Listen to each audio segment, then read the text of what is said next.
Class 9 science का एक ऐसा चैप्टर जिसमें काम, ताकत और सिंपल मशीन की मदद से आप दुनिया के बड़े से बड़े काम कर सकते हो। तो चैप्टर का नाम है work, energy and simple machine. बड़ा ही इंटरेस्टिंग और मज़ेदार और एग्जाम ओरिएंटेड चैप्टर है भैया। बस 10 मिनट देख लेना, मैं आपको ऐसा कनेक्ट करूंगा वर्क और एनर्जी से कि आपको मज़ा ही आ जाएगा। और हाँ, नोट्स के साथ, और ऑल्सो इसके नोट्स आपको डिस्क्रिप्शन में भी मिल जाएगा। तो मजे के साथ हम पढ़ना शुरू करते हैं। ये चैप्टर आपका कुछ ऐसा दिखता है भैया, ये आपका पहला पेज, ठीक है। बहुत तरीके से बताऊंगा। तो सबसे पहली बात ये है कि सर हम इस चैप्टर में पढ़ेंगे क्या, तो देखो एकदम टॉपिक वाइज पढ़ेंगे और सारे कॉन्सेप्ट, डेरिवेशन और न्यूमेरिकल के साथ पढ़ेंगे, ठीक है। बस 10 मिनट देख लो, अगर मजा नहीं आया ना तो आप चैनल छोड़ के चले जाना बच्चा। तो व्हाट विल यू लर्न इस चैप्टर में, तो वर्क डन भैया, काम करना पड़ेगा, पढ़ाई करनी पड़ेगी, हमारा काम है। दूसरा एनर्जी। एनर्जी क्या होता है, इसके कितने फॉर्म्स होते हैं और एनर्जी का आप क्या कर सकते हो, बात समझ में आ रहा है। पूरे energy, kinetic energy, potential energy और भी अदर बहुत सारे फॉर्म्स ऑफ एनर्जी होता है, वो सारे energy, power, oh my God, power, ठीक है, और सिंपल मशीन, पूरा हम वन शॉट वीडियो में खत्म करने वाले हैं। बस देखो शुरू करते हैं हम लोग, शुरू करते हैं रिकैप से, ठीक है। सबसे पहले देखो कि हमने पढ़ा चैप्टर 4। चैप्टर 4 में हमने क्या पढ़ा भैया, मोशन। एकदम ध्यान से सुनना, बॉडी मूव कर रही है, लेकिन अब मेरी बात सुनो, अगर ये मोशन कर रही होगी तो यहां पर मोशन करने के लिए कोई ना कोई फोर्स लगा होगा। तो फिर हमने यहां पे पढ़ लिया चैप्टर 6, ठीक है, फोर्स वाला chapter, force, how force affect motion, इतनी बात कर ली। अच्छा, अब एक और बात सुनो, अगर फोर्स कहीं पर लगा है तो आपने ताकत लगाया होगा, काम किया होगा। अगर फोर्स लगाया है तो क्या होगा भैया, बॉडी क्या करेगी, डिस्प्लेस करेगी, ठीक है। अब अगर डिस्प्लेस करेगी मतलब ये क्या हो रहा है, मोशन में तो आ ही रहा है, ठीक है, इतनी बात समझ में आ रहा है। तो इसके हिसाब से हमने क्या पढ़ा, वर्क, ये हमको पढ़ना है और ये हमको मिलने वाला है चैप्टर 7 में। अब वर्क अगर करेंगे तो चाहिए हमको एनर्जी, ठीक है, और एनर्जी अगर आपको मिल गई है तो उसके बाद की कहानी ये है कि यार भैया कितनी इफिशिएंसी से काम किया, एनर्जी लगी, कितनी इफिशिएंसी से, तो उसको हम लोग बोल देंगे पावर। बात समझ में आ रहा है। और इन सब के पीछे जो छुपा है वो सिंपल मशीन है, वो हम देखने वाले हैं। क्या ये इसका फ्लो चार्ट समझ में आया, कैसा लिंक कर रहा है, क्योंकि ये सब के सब आपका क्या है, फिजिक्स। और फिजिक्स तो बड़ा ही मजेदार है, अपन मास्टर है फिजिक्स में, देखते जाओ, ठीक है। अब एक और बात बताना, अगर आपके पास एनर्जी है तो आप काम कर सकते हो बाकायदा।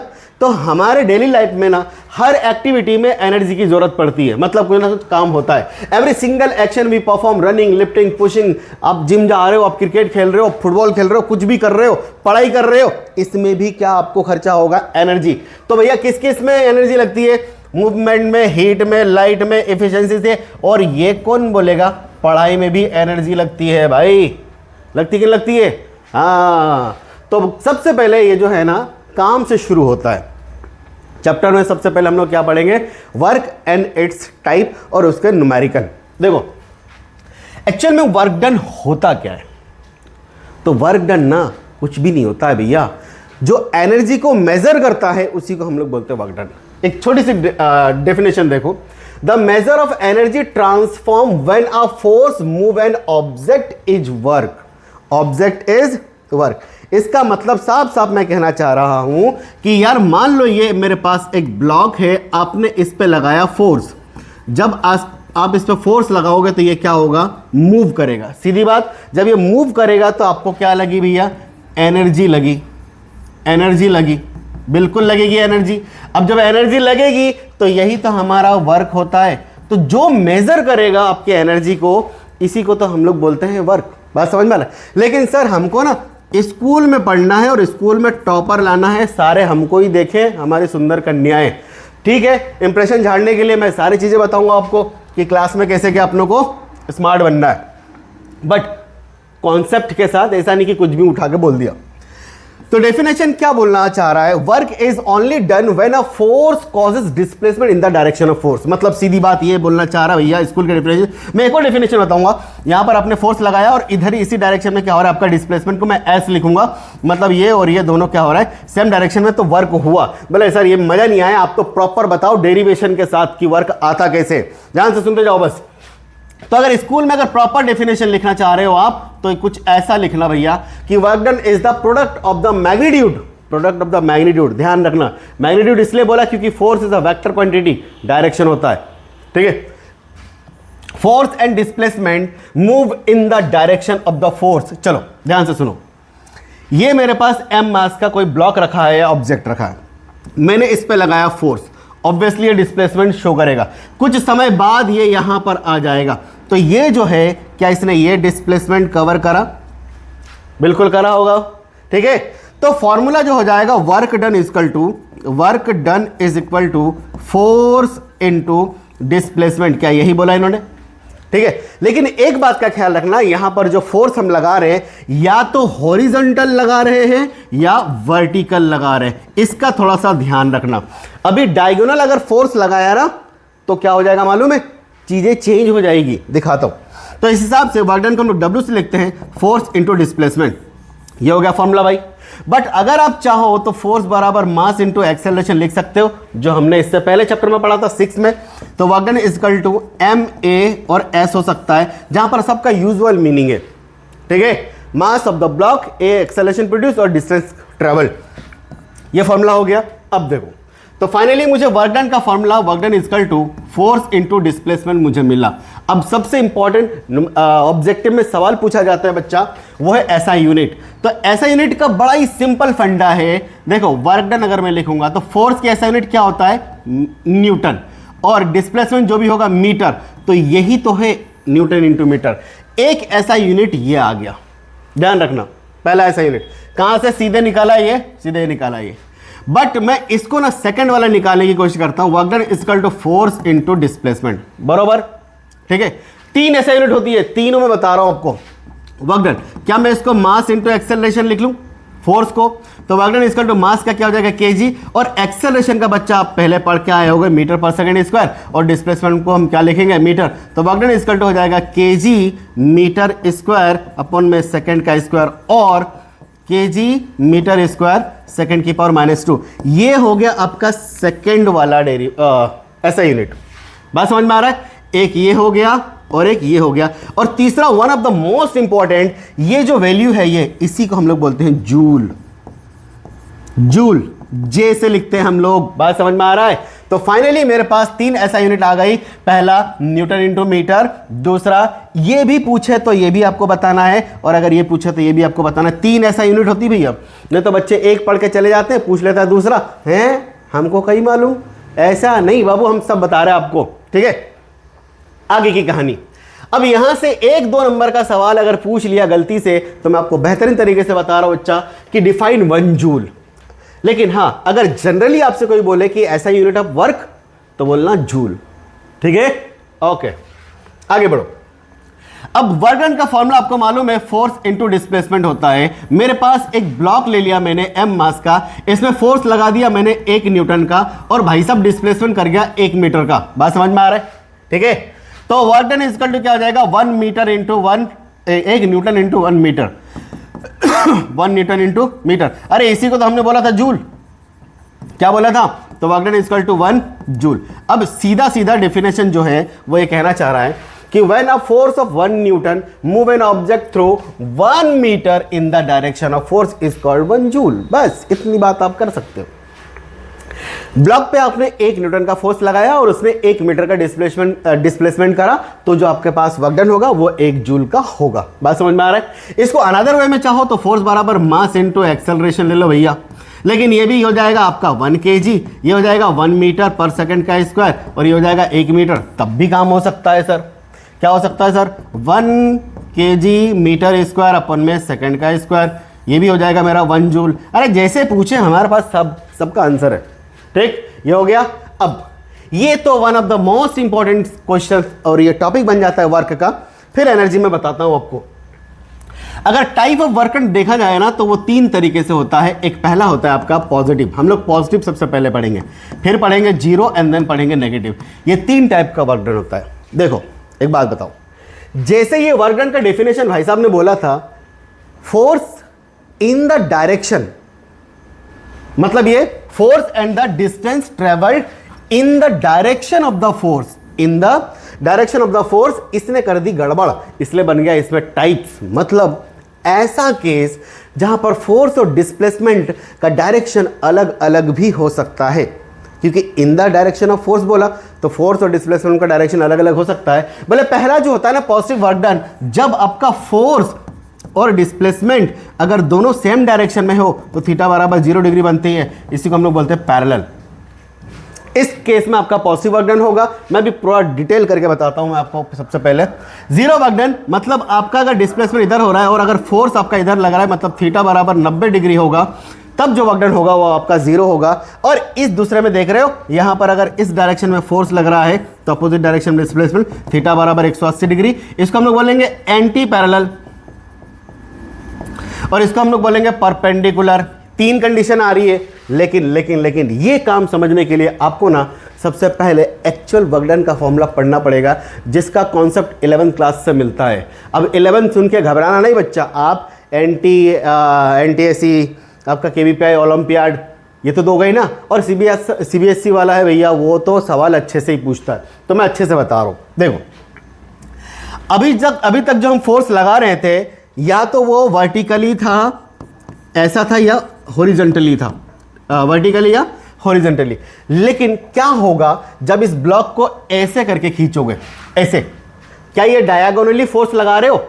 तो जब डायगोनली फोर्स लगा रहे हो तो बकायदा ये थोड़ा लिफ्ट कर जाएगा ऊपर की तरफ। देखो ऊपर की तरफ ये लिफ्ट कर रहा है, ठीक है, बट ये आगे भी जा रहा है, तो इस केस में जो एक्चुअल वर्क डन होता है ना, तो ध्यान रखना बच्चा, यहां पर इसके ने कंपोनेंट्स लेते हैं। मैंने बोला 11 से थोड़ा जुड़ेगा, ये बना लिया इसमें, मान लो बीच में थीटा, तो यहां पर जो अगर आप कंपोनेंट लोगे इसका, तो इधर आएगा आपका f cos थीटा और इधर आएगा आपका f sin थीटा। बट इसका डिस्प्लेसमेंट किधर हो रहा है? इसी डायरेक्शन में हो रहा है। तो अगर मैं वर्क डन देखूं तो work done is equal to आएगा f cos theta into displacement. बात समझ में आ रहा है? तो work done is equal to fs cos theta आ गया। मतलब फाइनली वर्क डन का फॉर्मूला होता है fs cos थीटा, जहां पर थीटा जो है ना, ये थीटा, जहां पर मैं बताऊं थीटा जो है ना बच्चा, वो बताएगा angle between force and displacement. क्या बताएगा?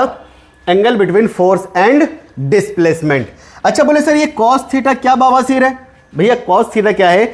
एक इंस्ट्रूमेंट है जो एंगल को मेजर करते हैं, और ये पढ़ते हैं 10th क्लास में, लेकिन आपको यहां पर दे रखा है इसके क्वेश्चंस, आगे जब आप पढ़ोगे एनर्जी में, ठीक है। अच्छा अगर कॉस थीटा की अगर मैं बात करूं तो एक होता है 0 डिग्री, एक होता है 90 डिग्री और एक होता है 180 डिग्री। 3 की बात करनी पड़ेगी। 0 डिग्री कब होगा? जब फोर्स और डिस्प्लेसमेंट पैरेलल होगा। ये वाला पैरेलल का केस है। ये वाला क्या होगा? मान लो फोर्स अगर इधर लग रहा है, डिस्प्लेसमेंट इधर आ रहा है, तो ये हो जाएगा आपका परपेंडिकुलर केस में। और एंटी पैरेलल हो जाएगा, इसको हम हटा देते हैं बच्चा, और एंटी पैरेलल ऐसा हो जाएगा, मान लो कि आपका फोर्स इधर लग रहा है, डिस्प्लेसमेंट इधर आ रहा है, फोर्स और डिस्प्लेसमेंट, तो यहां पर इस केस में थीटा बराबर आपके पास हो जाएगा, आप इसको लिख दो एंटी पैरेलल। ये इतनी कहानी तो हमने लिख दी। तो इस पूरे केस में अगर cos 0 डिग्री की वैल्यू होती है 1, cos 90 डिग्री की वैल्यू होती है आपका 0 एंड cos 180 की वैल्यू होती है आपके पास -1। इसका ध्यान रखना थोड़ा, इसका बस 3 वैल्यू तो है, ध्यान रखना। लेकिन हाँ, इसको करने से आपको कॉन्सेप्ट इतना जबरदस्त समझ में आएगा कि आप बोलोगे कि क्या यार मास्टर क्या कर रहा बे, ठीक है।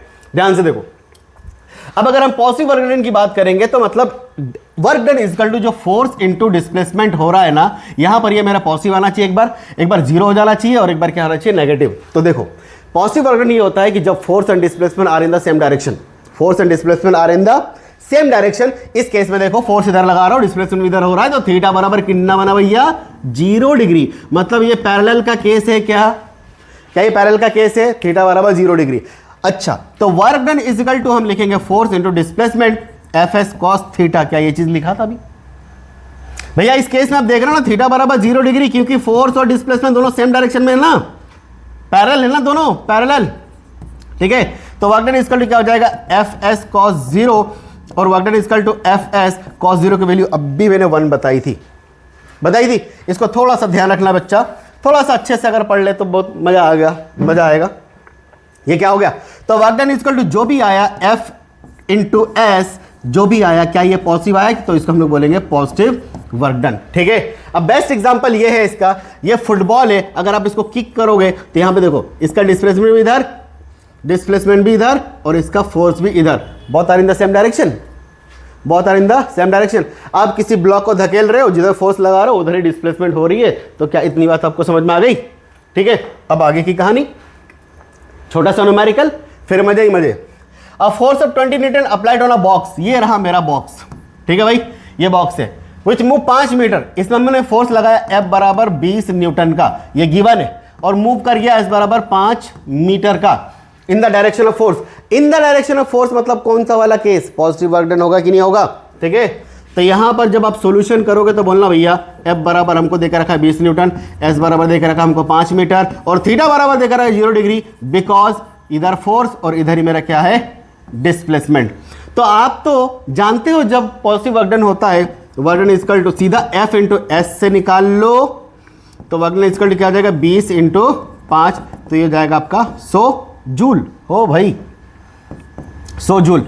लेकिन बोले सर हमको तो इससे निकाला है W F S cos theta, ठीक है, तो work done equal to F S cos 0 की वैल्यू हो जाएगा यहां पर 1, तो इक्वल टू क्या जाएगा एफ एस 1, भैया सेम टू सेम चीज आ रही क्या, इसमें से भी आपका क्या जाएगा वर्क डन इक्वल टू ये 20 इंटू 5 बराबर 100 जूल। Clear, clear, okay. बोले अरे यहीं तक आंसर लिख दो, आप तो 9th क्लास में हो ना, लेकिन कॉन्सेप्ट समझ में आया कि नहीं आया, बात तो सिर्फ ये है। आगे की कहानी देखो, ये वाला क्या है, एप्पल, ओके, एप्पल का तब दहशत है भैया सब दूर।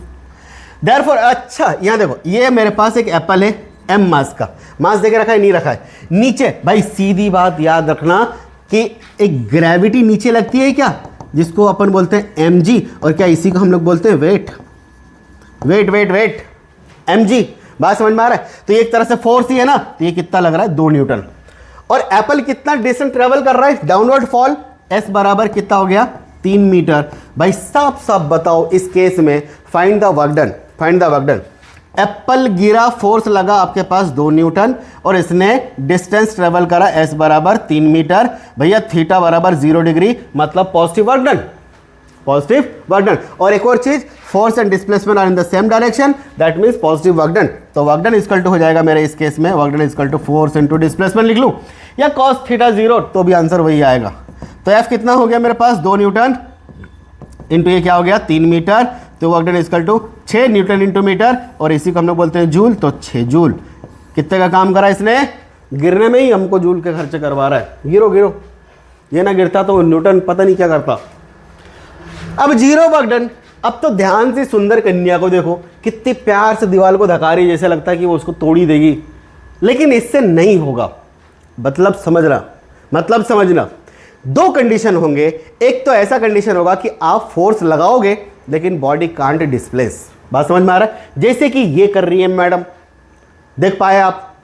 दूसरा ये केस होगा जब force and displacement all in the perpendicular, अरे परपेंडिकुलर यार 90 डिग्री होगा। बोले कैसे होगा सर बताओ, अरे हम इसी काम के लिए तो है बच्चा, देखो ना, force is applied but there is no displacement, S बराबर अगर 0 हो गया तो वर्क डन बराबर क्या हो जाएगा F इंटू एस, तो ये क्या हो जाएगा F इंटू 0, ये हो गया ना 0 वर्क डन, एक का तो काम हो गया। दूसरी बात, मतलब इस केस में अगर मैं बात करूं वर्क डन बराबर एफ एस, तो work done equal to F और एस हो गया मेरे पास 0, तो वर्क डन बराबर 0। बट इस केस में देखो यहां पर फोर्स परपेंडिकुलर टू डिस्प्लेसमेंट है। बोले सर कैसे, यहां देखो ये जो बच्ची है यहां पर सर पे इसने बैग रखा है, क्या नीचे इसके mg लग रहा होगा, मतलब फोर्स, और मैडम साहेब इसको अपन ऐसा टेढ़ा करके दिखाएं तो ऑब्वियसली अगर डिस्प्लेसमेंट ऐसा कर रही होगी, नहीं समझ में आ रहा है क्या। अरे सर पे रखा बैग, यहां पर लगेगा फोर्स बराबर mg, और एक और चीज देख लो, क्या यहीं पर होता है नॉर्मल फोर्स होता है कि नहीं होता है, पहले चैप्टर अपन पढ़ के आए 6ठा चैप्टर में, तो या तो इस फोर्स को देख लो या इस फोर्स को देख लो, ये दोनों बैलेंस रहता है और बॉडी डिस्प्लेसमेंट इधर हो रही है। तो इन दोनों ही केस में ऊपर ले लो तो भी 90 डिग्री, नीचे ले लो तो भी 90 डिग्री। मतलब इस केस में थीटा बराबर मेरे पास क्या है, 90 डिग्री। कितना मेरे पास, 90 डिग्री। तो वर्क डन इक्वल टू मेरे पास एफ एस कॉस थीटा है भैया। तो वर्क डन इक्वल टू क्या आ जाएगा, एफ एस कॉस 90 और कॉस 90 की वैल्यू मैंने बोला था बच्चा आपको कि ये थोड़ा सा आपको देखना पड़ेगा, ये ठीक है। तो 0 डिग्री हो जाएगा। तो कॉस 0 की वैल्यू कितनी, कॉस 90 की वैल्यू होती है 0, वर्क डन बराबर 0। बात समझ में आ रहा है कि नहीं आ रहा है? तो ये कंडीशन है सेकंड। भैया डेफिनेशन साफ साफ समझ में आ गया होगा और मैंने इसके कॉन्सेप्ट भी समझा दिए, ठीक है। अब आगे की कहानी क्या है, हाई 7 करोड़। ये देखो, ये एक टाइम पे ऐसा काम किया करते थे, अरे मूवी में, फोकट की बात मत सोचना तो है ना, निपटाएंगे लोग मेरे को। क्या यहां पर ये जो बक्सा है, जो कूली साहब जो लेके बैठे हैं, क्या यहां पे वेट लग रहा होगा mg, और जितना ये वेट लगाया उतना ही तुम्हारे यहां पे क्या हो गया, नॉर्मल फोर्स। और नॉर्मल फोर्स और ये दोनों बैलेंस होते हैं, मतलब फोर्स बराबर ये भी वही है, ठीक। इतनी बात तो सर मैंने बताया अभी। अब क्या, coolie is carrying a suitcase of weight, weight ये WEIGHT, ये वेट कितना देके रखा है, वेट हमको कितना देके रखा है बच्चा, 100 न्यूटन, ये गिवन है मेरे पास। On his head walk 20 metre, और ये भाई साहब चल रहे इधर, एस बराबर क्या हो गया, 20 मीटर। यार जिंदा समझ में आ रहा है कसम से कि यहां पर इन दोनों के बीच में थीटा बराबर क्या हो रहा है, 90 डिग्री। अरे हो रहा है कि नहीं हो रहा है, हो रहा है कि नहीं हो रहा है? तो अगर मैं इसको सोल्यूशन करूं तो मैंने बोला कि भैया गिवन हमको देके रखा है फोर्स बराबर 100 न्यूटन एंड एस बराबर क्या है मेरे पास 20 मीटर चल रहा है। बट यहाँ पे फोर्स परपेंडिकुलर टू डिस्प्लेसमेंट है, इसका मतलब थीटा बराबर 90 डिग्री। तो वर्क डन बराबर हो जाएगा मेरे पास F S cos 90, work done बराबर एफ एस, अरे लिख देते वैल्यू एक बार, क्या दिक्कत है 100 इंटू 20 इंटू कॉस 90 की वैल्यू 0, वर्क डन बराबर ले भैया लड्डू खा ले। काम कुछ भी नहीं करा, मतलब इतने बोझ उठाए सर पे और लेके जा रहे, लेकिन हमने काम कुछ भी नहीं करा, तो काहे का दाम, बेचारों को पैसे नहीं मिले होंगे। अरे मिलते हैं भैया साइंस के हिसाब से। अब ध्यान से सुनना, नेगेटिव वर्क डन, क्या बच्चा, negative work done. Negative work done में आपको याद दिला दूं मैं, फ्रिक्शन फोर्स नाम की कोई चीज होती थी जो हमेशा कॉज करता था किसको, अप्लाइड फोर्स को। किसको कॉज करता था, अप्लाइड फोर्स को। तो ध्यान से सुनना, ये भाई साहब ये ट्रॉली गए मॉल पे सामान खरीदने, सामान लेने, तो यहां पर फोर्स ये जो लगा रहा है ये अप्लाइड वाला फोर्स लगा रहा है, बराबर। बॉडी इधर डिस्प्लेस हो रही है, ये भी बराबर, लेकिन फ्रिक्शन फोर्स इधर हो गया एक्टिव। बात समझ में आ रहा है? लेकिन इस केस में अगर मैं देखूं तो डेफिनेशन में ये पाऊंगा मैं, force and displacement are in the opposite direction, that means anti parallel. देखो, when force in the direction opposite to the displacement work is done to be negative, या फिर आप बोल सकते हो फोर्स और डिस्प्लेसमेंट आर एंटी पैरेलल। अभी बात करते हैं और एग्जांपल, फ्रिक्शन और ब्रेक अप्लाई करते हैं ना गाड़ी में, साइकिल में, तब अपोजिट काम होता है। कैसे काम होता है अभी मैं आपको दिखाता हूं। इस केस में अगर मैं फ्रिक्शन फोर्स लूं तो फ्रिक्शन फोर्स का डायरेक्शन ऐसा है, बट डिस्प्लेसमेंट मेरा ऐसा है, तो इस केस में थीटा बराबर 180 डिग्री बन रहा है, बिकॉज एफ एंटी पैरेलल है, एंटी पैरेलल टू एस। इतनी बात समझ में आ रहा है? तो वर्क डन का जो फॉर्मूला हमने पढ़ा था, work done equal to F S cos 180 degree. अरे ये फॉर्मूला नहीं पढ़ा था, work done equal to F S cos theta, F S cos theta. तो यहां पर थीटा बराबर 180 डिग्री है, मतलब कॉस थीटा 180 बराबर हो जाता है -1, तो work done equal to F S minus का 1, work done equal to minus का एफ एस, नेगेटिव आ गया। और नहीं तो भाई सस्ता, याद रखो क्या, जब force and displacement are in the anti parallel, ठीक है क्या, तो ये काम हो जाएगा। अब बोले यार सर क्वेश्चन तो कराओ, ये देखो आपके एनसीईआरटी का ही क्वेश्चन है भैया, मैं तो मन से कुछ बोल ही नहीं रहा भाई। ये गोल कीपर जो है ना, बॉल आ रही, किसी ने मारा भम से, ठीक है, अब ये इधर आ रही है, तो पक्का एक बात बताओ, इसके पास बहुत ज्यादा मास तो नहीं है, लेकिन वेलोसिटी बहुत ज्यादा है, तो ये क्या करेगी, फट से इधर की तरफ फोर्स लगाएगी, कौन, बॉल। लेकिन ये मैडम क्या बोलेगी, मैं भी तो इधर फोर्स लगा रहा हूं, यहां पे देखो अपोजिट डायरेक्शन, ये मैडम फोर्स छोड़ो, ये मैडम इधर डिस्प्लेसमेंट कर रही है और इधर ये फोर्स लग रहा है, तो कुल मिला के एक दूसरे में ना अपोजिट काम हो रहा है। देखो ढंग से पढ़ते, while saving a goalkeeper hand move back, भैया पीछे की तरफ, उल्टा काम हो गया, इधर ये फोर्स लगा रही, डिस्प्लेसमेंट इधर हो रहा है, तो यहां पर जो अगर डिस्प्लेसमेंट देखूंगा तो ये 15 सेंटीमीटर हो रहा है। अच्छा भाई 15 सेंटीमीटर ना, आप जो भी काम करोगे ऐसा यूनिट में काम करोगे। ऐसा यूनिट में मास को लेते हैं केजी, लेंथ को लेते हैं मीटर, टाइम को लेते हैं सेकंड, ध्यान रखना इस बात का। तो 15 सेंटीमीटर को मीटर में बदल लूँ तो 100 से डिवाइड करना पड़ेगा, तो 0.15 हो गया मीटर। इतनी बात एकदम सही है, इतनी बात सही है। तो आगे की कहानी क्या हो जाएगी मेरे पास, और क्या लग रहा है यहां पर, C stop applying the force 200 newton, और इन्होंने फोर्स कितना लगाया भैया, 200 न्यूटन का फोर्स लगाया, जिससे क्या हो गया, वो रुक गई। How much work did the goalkeeper do on the ball stopping. तो अगर मैं फोर्स इधर की बात करूं, ठीक है, जो कि है मेरे पास 200 न्यूटन, और अगर डिस्प्लेसमेंट आपका इधर हो रहा है जो कि एस बराबर 0.15 है, ठीक है क्या, तो यहां पर थीटा बराबर 180 डिग्री, और ये दोनों क्या है, एंटी पैरेलल, तो इस केस में क्या होगा बच्चा, नेगेटिव वर्क डन तो होगा। तो वर्क डन बराबर क्या लिखेंगे अपन, एफ एस कॉस 180, तो फॉर्मूला हो जाएगा work done equal to F के जगह लिखेंगे आप 200, इसके जगह लिखे 1.5, और यहाँ पे लिखोगे कॉस 180 की वैल्यू -1, कॉस 180 की वैल्यू -1। तो साफ साफ समझ में आ रहा है, इसको अगर मल्टीपल करो तो 15 दूना 30, और ये तो नेगेटिव माइनस का 1, तो work done equal to -30 joule, ये आपको वर्क डन करना पड़ेगा। ठीक है, एक और इसका बहुत धुरंधर एग्जाम्पल है भैया, ये तो एग्जाम में आपसे पूछेंगे ही पूछेंगे, बोले कैसा, अ कार इज मूविंग, नहीं एक और, हाँ और भी है, a car moving on a road bring itself to a halt applying the brake. अरे बीच में दच के नहीं आ जाते हैं स्पीड ब्रेकर, वो आ गया तो उन्होंने ब्रेक अप्लाई करा, और ब्रेक अप्लाई करा तो फ्रिक्शन फोर्स, भैया अगर ये आपका फोर्स अप्लाइड इधर है तो फ्रिक्शन फोर्स आपका इधर लगेगा बकायदा। ठीक है, तो चलो अपन मान लेते कि इधर ब्रेक लगाने पे इधर हमारे पास फोर्स लगा, फ्रिक्शन फोर्स छोटा एफ, ये फ्रिक्शन वाला है, ये कौन सा वाला बच्चा, फ्रिक्शन वाला, जो कितना लगा मेरे पास 4000 न्यूटन। ठीक है, फिर भी गाड़ी तो आगे बढ़ेगी, तो इस केस में डिस्प्लेसमेंट मेरे पास कितना हो जाता है, वो आगे 12 मीटर ये बढ़ ही जाता है। तो यहाँ पर साफ साफ समझ में आ रहा है भाई, थीटा बराबर मेरे पास 180 डिग्री बन रहा है, because they are anti parallel, दोनों एक दूसरे के क्या है, अपोजिट है। तो आप तो सीधे लगा लो work done equal to minus में एफ एस। ठीक है, लगाना चाह रहे हो ठीक है, वरना अगर नहीं लगाना चाह रहे हो तो लिखो एफ एस कॉस 180, चाहो तो ये कर लो भैया, लेकिन यहीं से सॉल्व करता हूं मैं। माइनस का एफ हो गया और एस हो गया, जो हो जाएगा मेरे पास 4000 इंटू ये हो जाएगा 12, 12 चौक 48, बात समझ में आ रहा है, ये हो जाएगा इतना जूल। अच्छा एक बात बताओ बच्चा, 1 किलो जूल बराबर 1000 जूल होता है, तो वर्क डन बराबर मैं इसको लिख सकता हूँ 48 जूल भी, किलो जूल भी लिख सकता हूँ। ये हो गया, ये बात समझ में आ रही, ये हो गया मेरा वर्क डन। अच्छा पोज एंड पॉन्डर की अगर बात करूं मैं, तो यहां पर ये क्वेश्चन है, क्या बोल रहे, प्रीवियस चैप्टर 5वां 6ठे में चले जाओ आप, क्या बोल रहे, एक weight lifter show in the holding a barbell. अरे यार ये तो वही केस हो गया, ये बिल्कुल ऐसा वाला केस हो गया,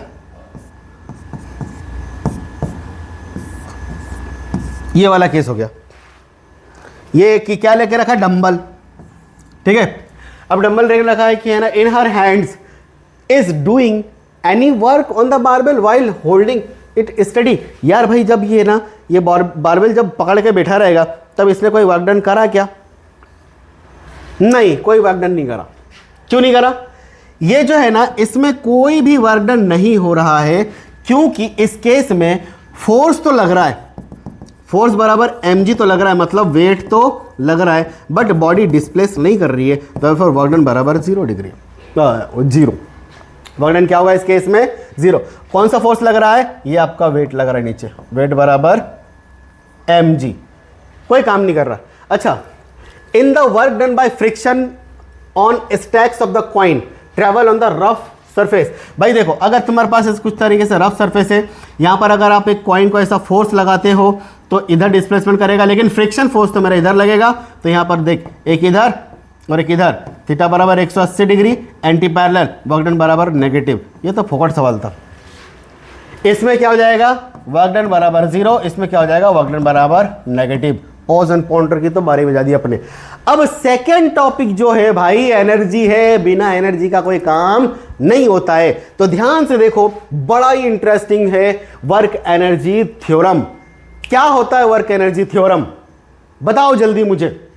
एक्चुअल में ये जो होता है ना, ये क्या बताता है मालूम है? चेंज, है ना, चेंज इन किस में? एनर्जी। मैं आपको बहुत बेहतरीन तरीके से समझाऊंगा और डेरिवेशन के साथ और न्यूमेरिकल के साथ। चेंज इन एनर्जी, लेकिन सर एनर्जी क्या होता है हमको नहीं मालूम, अभी पढ़ेंगे एनर्जी। अच्छा, एनर्जी क्या होगा यहां पर पता है? काइनेटिक एनर्जी हो जाएगा, बात याद रखना।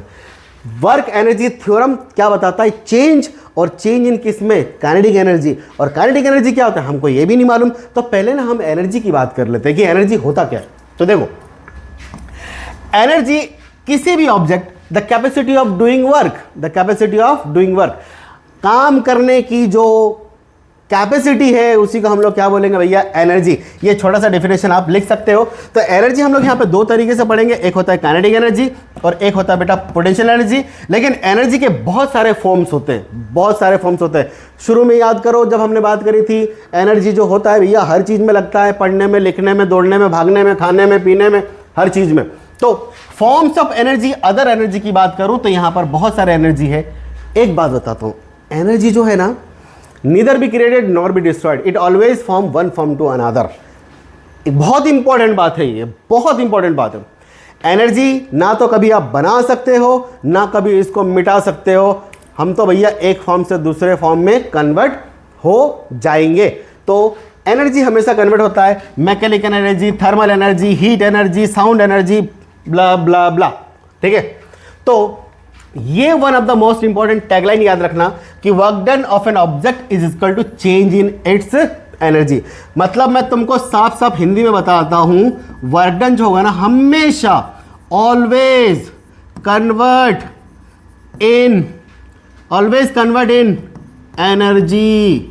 हमेशा, भले वो काइनेटिक एनर्जी हो, पोटेंशियल एनर्जी हो, हीट एनर्जी हो, थर्मल एनर्जी हो, लाइट एनर्जी हो, बस कन्वर्ट होगा, ठीक है। अब वर्क एनर्जी थ्योरम, अभी बोला था ना चेंज होता है, मैं भी बताता हूं। ये देखो, ये क्रिकेटर है, इसने बॉल थ्रो करा, विकेट पहले ऐसी थी, अब ऐसी आड़ी टेढ़ी हो गई, वो बैट्समैन आउट हो गया, ठीक है। तो ये चेंज आया कि नहीं आया? आया ना। वर्क एनर्जी थ्योरम यही कहता है। अभी डेफिनेशन और प्रूफ के साथ बात करेंगे अपन, काय को टेंशन ले रहे हो। ये जो देखो, ये पॉट है, इसके पास मास है, नीचे गिरा, ग्रेविटी, वेलोसिटी, एक्सेलरेशन होगी। नीचे मान लो किसी टेबल पे गिर गया, टेबल ही फट गया, मतलब फूट गया, टूट गया, भाई चेंज हुआ कि नहीं हुआ? ठीक है। तो इस हिसाब से अब हम बात करने वाले हैं बच्चा कि वर्क एनर्जी थ्योरम होता क्या है। तो ये रहा आपका डेफिनेशन।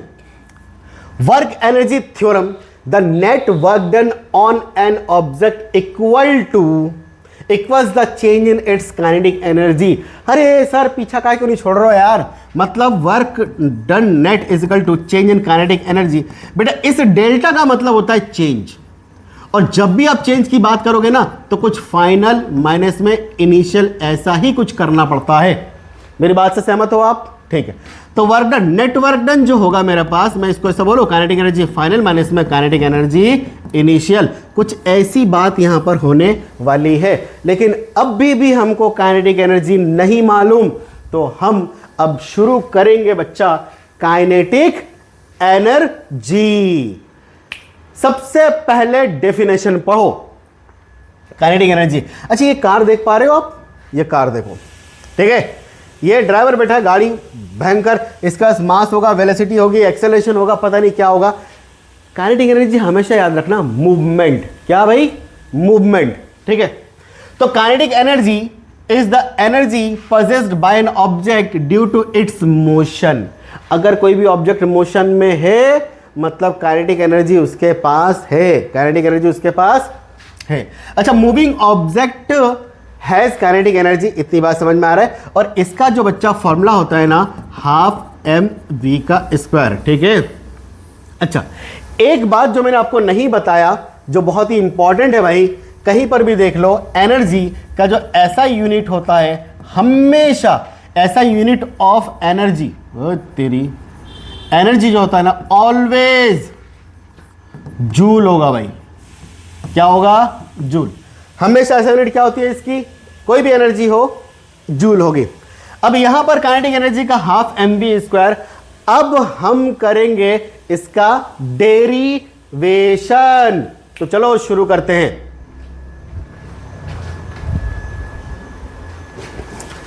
डेरिवेशन के हमारे पास काइनेटिक एनर्जी 1/2 हाफ mv² कैसे आया, हमें उसका डेरिवेशन करना है भाई। और याद रखना ये आपके एनसीईआरटी में दे रखा है, स्कूल वाले पूछेंगे ही पूछेंगे। क्या बोलेंगे? Drive an expression for kinetic energy half mv²। और यहीं पे आपको एक और सवाल का जवाब है, वर्क एनर्जी थ्योरम का।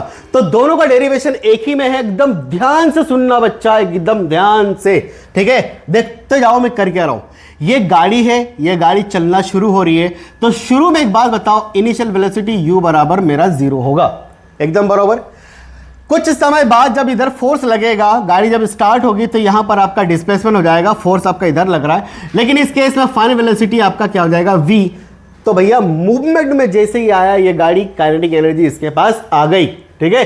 और एक और चीज, चेंज इन काइनेटिक एनर्जी भी हुआ। और अगर चेंज इन काइनेटिक एनर्जी हुआ तो वर्क एनर्जी थ्योरम, और फिर यहीं से अगर हम बात कर ले तो काइनेटिक एनर्जी भी निकाल लेंगे। तो शुरू करते हैं। जब हम सॉल्यूशन लेंगे तो वी नो व्हाट, तुम क्या जानते हो? Work done equal to force into displacement होता है भाई, सब जानते हो ये चीज। बट तो वर्क डन इक्वल टू आपको मालूम है, फोर्स की जगह मैं ऐसा लिख सकता हूं MAS। क्यों? क्योंकि आपको फोर्स बराबर मालूम है मास इनटू एक्सेलरेशन। तो finally work done equal to MAS। अब इसको डिब्बे में बंद कर दो और इसको इक्वेशन 1 लिख लो। इतनी बात ठीक है? मुझे लाना है हाफ mv², मेरे दिमाग में यही चल रहा है। तो आपको याद होगा from third equation of motion, third equation of motion अगर बात करूं तो क्या होता है? v² equal to u² plus का 2as। इतनी बात हो गई। यहां ध्यान से देखना, ये 1 है तो इसको मैं लिखूं v² माइनस में u² इक्वल टू 2as। तो v² माइनस में u² अपॉन में 2 इज इक्वल टू हो जाएगा आपका as। आप इसको ले लो इक्वेशन सेकेंड। क्लियर? क्लियर? मेरे पास एक और पेज है लेकिन मैं यही करूंगा ये चीज, ठीक है। अब बात कर दो आप फ्रॉम, बोलो फ्रॉम इक्वेशन 1 एंड 2। जब दोनों इक्वेशन को देखोगे, क्या इस as की जगह पर, इस as की जगह पर आप ये पूरा रख सकते हो? हाँ सर बिल्कुल रख सकते हैं, कोई दिक्कत वाली बात नहीं है। तो वर्क डन जो होगा इसमें क्या हो जाएगा? m और as की जगह लिखूंगा v² अपन में माइनस में u² अपन में 2। एकदम ठीक है भाई। अब यहां से कहानी को अगले पेज में लेके जाते हैं हम लोग। 1/2 लिख लेता हूं मैं m का v² माइनस का u²। और ध्यान से सुनना, 1/2 mv² माइनस में 1/2 mu²। कायदे से अगर देखोगे तो क्या ये नेट वर्क डन है? W net is equal to है कि नहीं है? तो यहां पर मैं क्या लिखूंगा? अरे यार भैया ये तो आ गया ना काइनेटिक एनर्जी फाइनल माइनस में काइनेटिक एनर्जी इनिशियल। क्योंकि यहां पर देखो इनिशियल काइनेटिक एनर्जी, इधर फाइनल काइनेटिक एनर्जी। और ये जो मैंने बोला W net is equal to kinetic energy final minus में काइनेटिक एनर्जी इनिशियल, या W net is equal to delta KE। तो ये क्या है मालूम है बच्चा? यह है आपका वर्क एनर्जी थ्योरम। अगर कोई आपसे पूछे कि वर्क एनर्जी थ्योरम क्या होता है तो इसका डेरिवेशन यहां तक करके छोड़ देना। अब ध्यान से सुनना, यहां पर जो मैं बात कहना चाह रहा हूं, इनमें से कोई सा भी इक्वेशन उठा लो, या तो ये उठा लो या तो ये उठा लो। अब नाउ मैं ऐसा कुछ चलाता हूं कि work done is equal to half mv² minus में 1/2 mu²। बट आपका जो इनिशियल वेलोसिटी होगा, इनिशियल वेलोसिटी ऑफ कार जो होगा, u बराबर 0 होगा क्या? अरे होगा कि नहीं होगा? बोले हाँ ना सर होगा ना। तो मैं यहां पर अगर u 0 रख दूं तो work done is equal to 1/2 mv² minus में 1/2 mu² 0। फाइनली वर्क डन बराबर हाफ mv² आ गया। अब एक और बात, पहले रिकैप करो थोड़ा सा कि वर्क डन जो है ना हमेशा कन्वर्ट हो जाता है किसमें? एनर्जी में। किसमें कन्वर्ट होता है? हमेशा एनर्जी में। और यहां पर एनर्जी कौन सी वाली हो रही है? मोशन वाली, मूवमेंट वाली। तो कौन सी एनर्जी में कन्वर्ट हो जाएगी? ये हो जाएगी काइनेटिक एनर्जी में। तो देयरफॉर मैं यहां लिखूंगा work done is equal to, अरे अब नहीं, हाँ चलो कोई बात नहीं, kinetic energy is equal to half M V का square. Therefore kinetic energy is equal to half M V का स्क्वायर। भले जितनी बार लिखूं लेकिन काम तो मेरा वही है, और ये आंसर हो जाएगा जूल का जे, जूल का जे। तो ये एक्सप्रेशन होता है आपका काइनेटिक एनर्जी का, जो one of the most important है भाई। लेकिन इसका ना की ऑब्जर्वेशन इससे भी खतरनाक है, न्यूमेरिकल। देखो यहां पे ध्यान से सुनो, काइनेटिक एनर्जी बराबर हाफ एम वी स्क्वायर। तो इसका की ऑब्जर्वेशन बच्चा डायरेक्ट एग्जाम में आएगा, डायरेक्ट एग्जाम में आएगा। मैं बोल रहा हूं डायरेक्ट एग्जाम में आएगा। जब इतनी बार बोला है मतलब कुछ तो बात है इसमें। तो देखो काइनेटिक एनर्जी का यहां से देखूं तो काइनेटिक एनर्जी डायरेक्टली प्रोपोर्शनल, एक तो मास मिल रहा है और kinetic energy directly proportional to मुझे क्या मिल रहा है, v का स्क्वायर मिल रहा है, क्योंकि 1/2 तो कांस्टेंट है। और कायदे से किसी एक मास का जो होता है ना, ये कांस्टेंट ही होता है भाई, ठीक है। लेकिन ये चेंज होती रहती है भाई। गाड़ी का अगर एक्सीलरेटर ज्यादा दबा दिया तो स्पीड बढ़ेगी कि नहीं बढ़ेगी, तो चेंज हुआ ना, v change, kinetic energy change. तो चेंज कैसे होगा, तो यहां देखो ये मोस्ट इंपॉर्टेंट पहला, काइनेटिक एनर्जी इज ऑलवेज, अरे भाई क्या कर रहा है, kinetic energy is always positive. क्यों पॉजिटिव, मास तो पॉजिटिव होता ही होता है। मास नेगेटिव सुना ही क्या, -5 किलो, अबे यार ऐसा थोड़ी होता है, ऑलवेज पॉजिटिव। अच्छा v जो है ना भाई, वेलोसिटी जो है ना सर, ये पॉजिटिव भी हो सकता है सर, ये नेगेटिव भी हो सकता है। और अगर मान लो नेगेटिव -2 होगा, लेकिन आप इसका स्क्वायर करोगे तो +4 ही हो जाएगा ना। नहीं समझा, समझा कि नहीं समझा? अरे प्लस का स्क्वायर तो प्लस ही होगा, लेकिन माइनस का स्क्वायर भी तो प्लस होगा। तो इस हिसाब से ये भाई साहब हमेशा पॉजिटिव रहेगा। क्वेश्चन, दूसरा question, doubling the mass kinetic energy double. अरे हम ना भाई डायरेक्टली प्रोपोर्शनल है ना, अगर ये 2 हो जाएगा तो ये भी कितना हो जाएगा, 2। चल इस लाइन को समझा देता हूं मैं। Kinetic energy equal to half M V का स्क्वायर। तो इसको मैंने क्या कर दिया, 1/2 इंटू वी का स्क्वायर।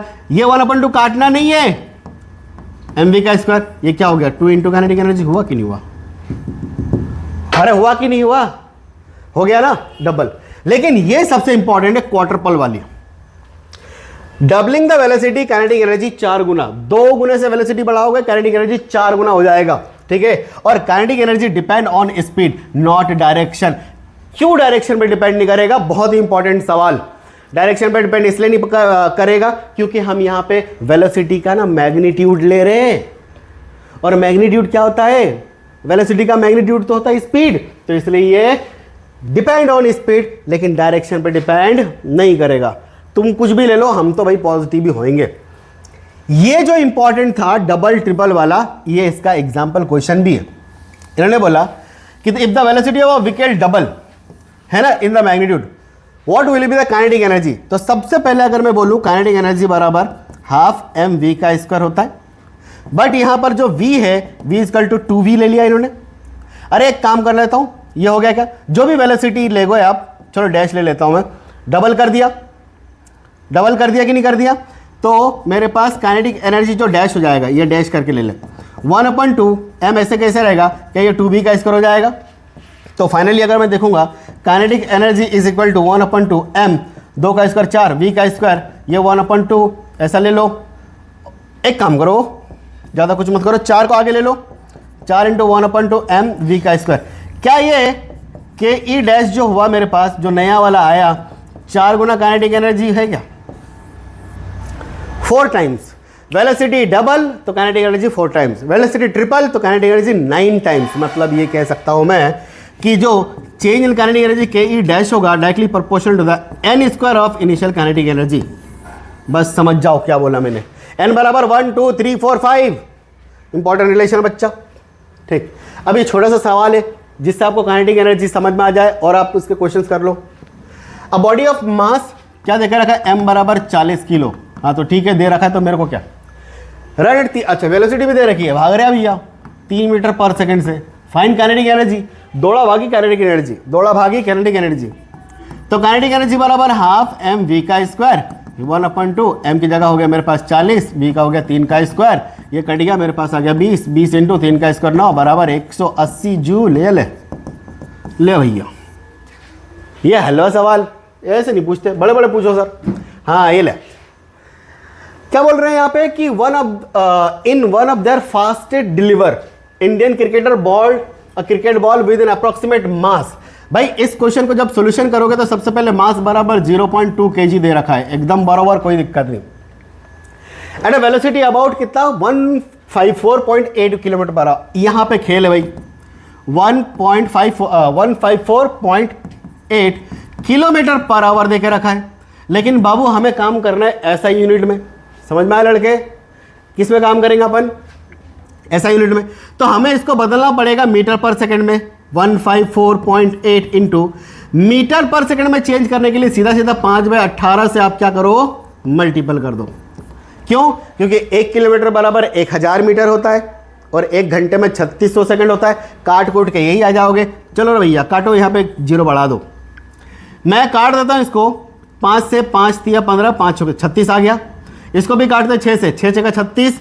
अब यहाँ पे अगर देखेंगे तो 6 दूना 12 आया, 3 बचा, 6 5 30, 4 बचा, 48 हो गया। 6 8 1 मिनट, 6 8 48, ठीक है। फिर 6 से काट दे, 6 कम 6, 6 4 24 और बचा 18, 6 3 18। अरे यार, तो वेलोसिटी आ गया मेरे पास 43 मीटर पर सेकेंड। इतनी बात हो गई।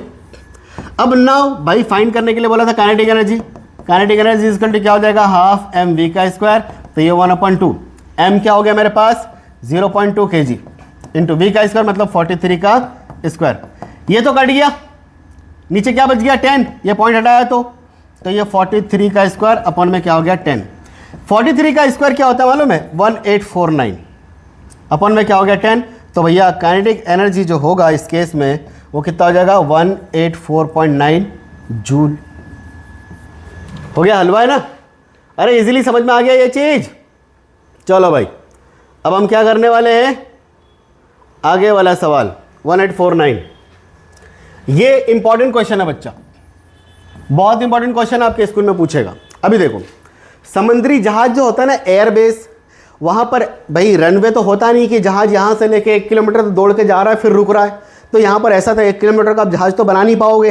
तो उसके लिए क्या करते मालूम है, बहुत कम डिस्टेंस पर जहाज को रोक देते। तो उसके लिए यहां पर ना इस तरीके से ना बेल्ट लगा देते हैं। क्या लगा देते हैं? बेल्ट। जैसे जहाज उतनी स्पीड के साथ आएगी, ये बेल्ट इसके पंखों पे अटक जाएगा और फिर ये आगे बढ़ने की कोशिश करेगी। जैसे ये आगे बढ़ेगी वैसे ये जो बेल्ट है सब के सब इधर इसको अपोज करेंगे। समझ में आया? मतलब इसका अगर डिस्प्लेसमेंट देखो तो इधर हो रहा है और इसका जो फोर्स हो रहा है ये इधर हो रहा है, ऐसा कुछ लग रहा है। देन फाइनली कुछ दूरी बाद ये क्या होगा, ये स्टॉप हो जाएगा। तो ये समझा रहा है जेट क्राफ्ट है, पूरा यही क्वेश्चन मैंने समझा दिया आपको। सॉल्यूशन, इसमें मास कितना देकर रखा है 15,000 किलो देकर रखा है, ठीक है। एयरक्राफ्ट डेक जो फिगर यहां पे दिख रहा है, aircraft within the length of short of deck, aircraft tails caught wire stretch, यही है वायर स्ट्रेच मतलब लगा दी उन्होंने डेक, ठीक है।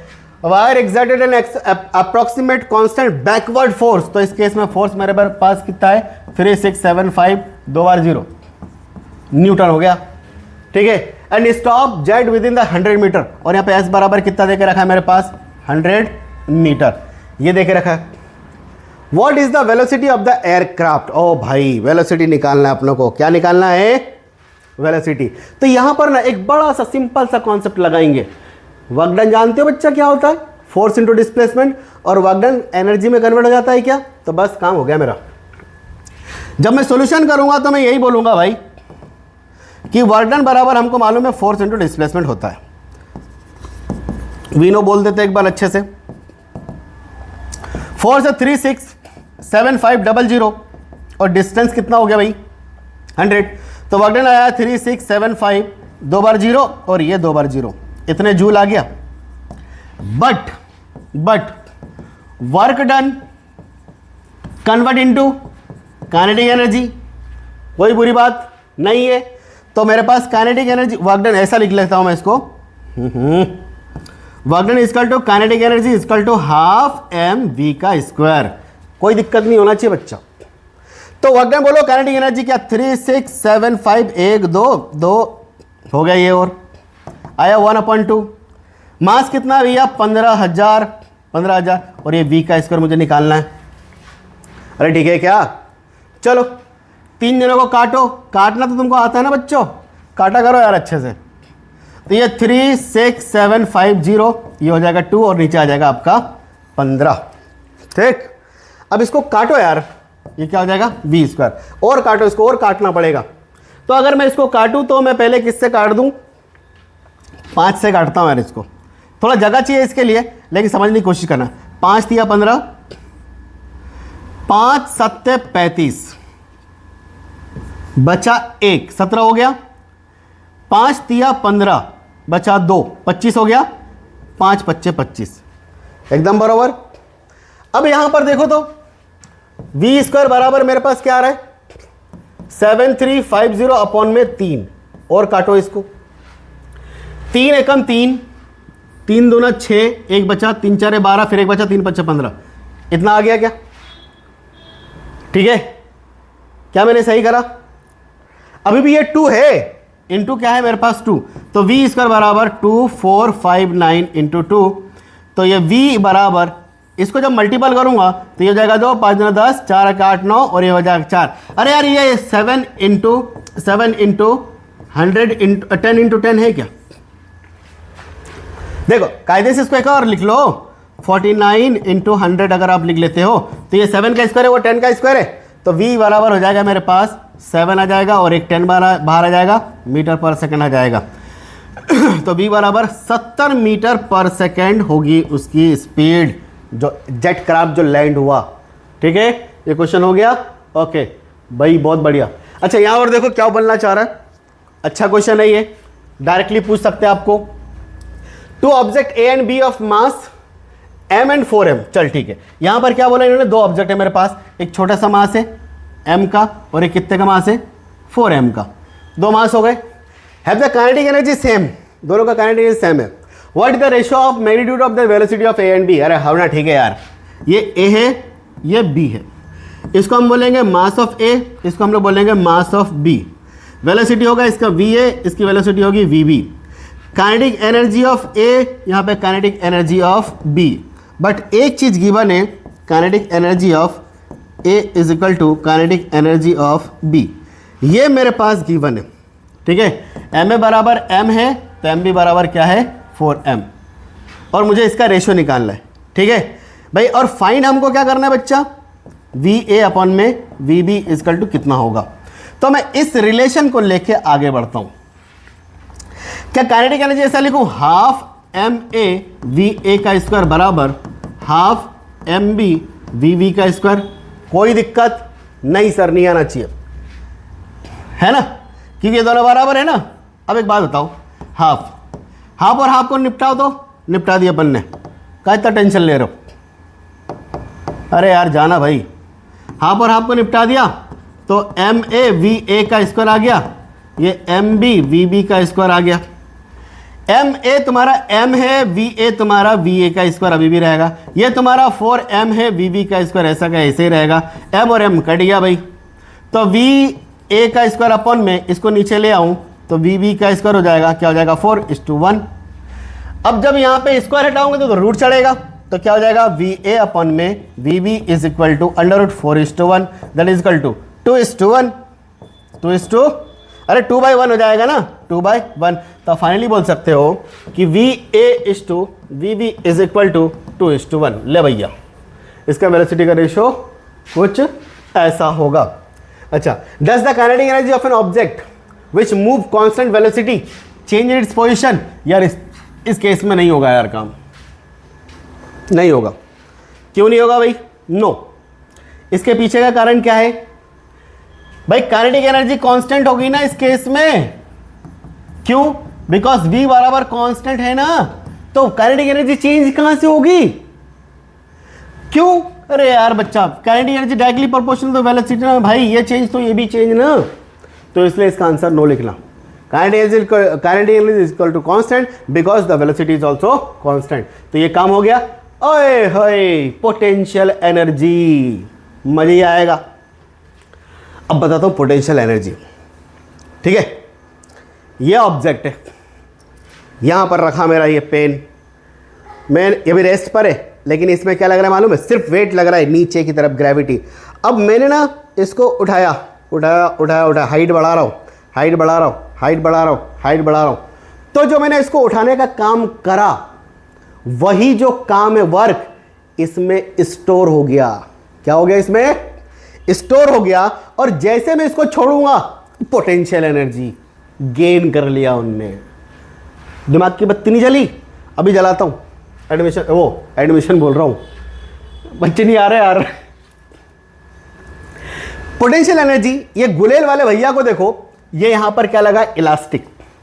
ये ना पकड़ा, यहां पीछे खींचा खींचा खींचा खींचा, ये काम कर रहा है पीछे की तरफ। तो जो काम किया वो इलास्टिक्स में क्या हो गया, स्टोर हो गया, और जैसे इसको रिलीज करेगा धन से जाएगा और चिड़िया मार, आम गिराएगा, कुछ भी करेगा। बच्चा कुछ भी कर सकता भैया, गुलेल से पता नहीं किसको मार सकता है। चलो कोई नहीं।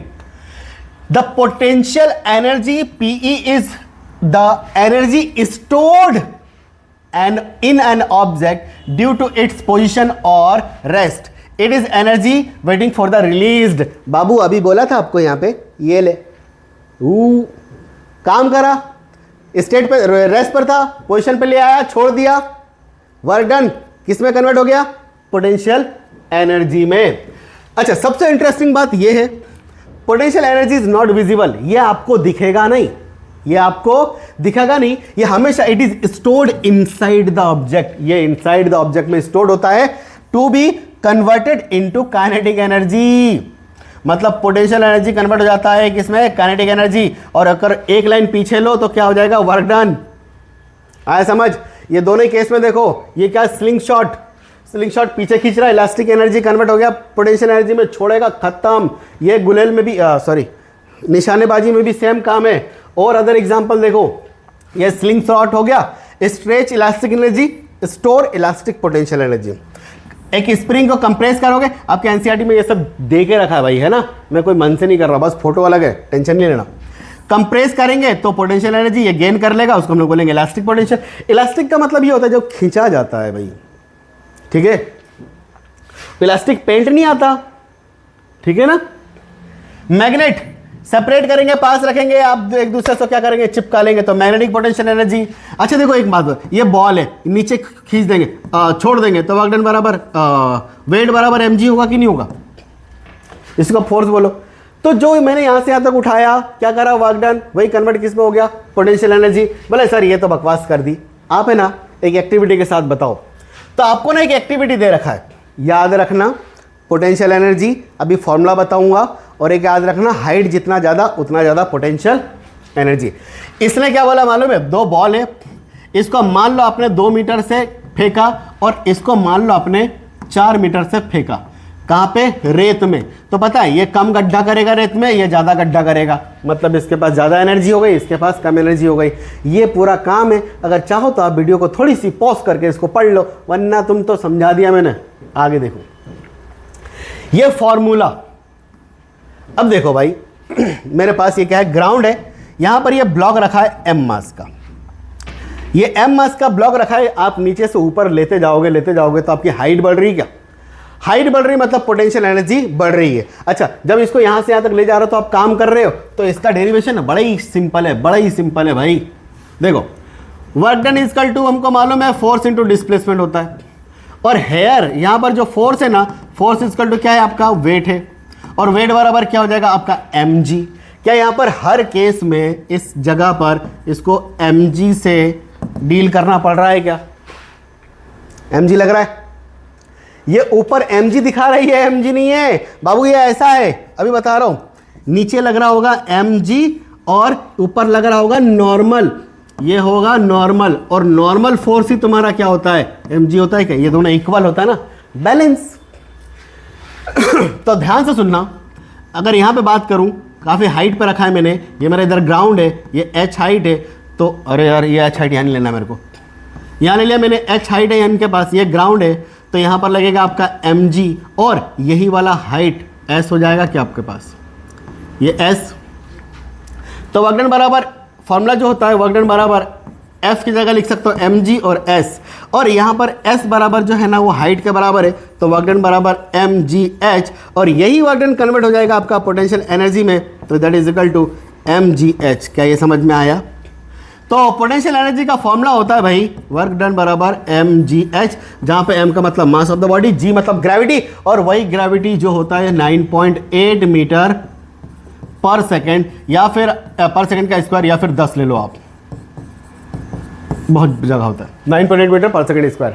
यहाँ पर खास बात देखना, अगर पोटेंशियल एनर्जी देखो तो डायरेक्टली प्रोपोर्शनल, ओ तेरी भाई की, directly proportional m, potential energy directly proportional to the h। ये दो चीज काम कर रही है क्या?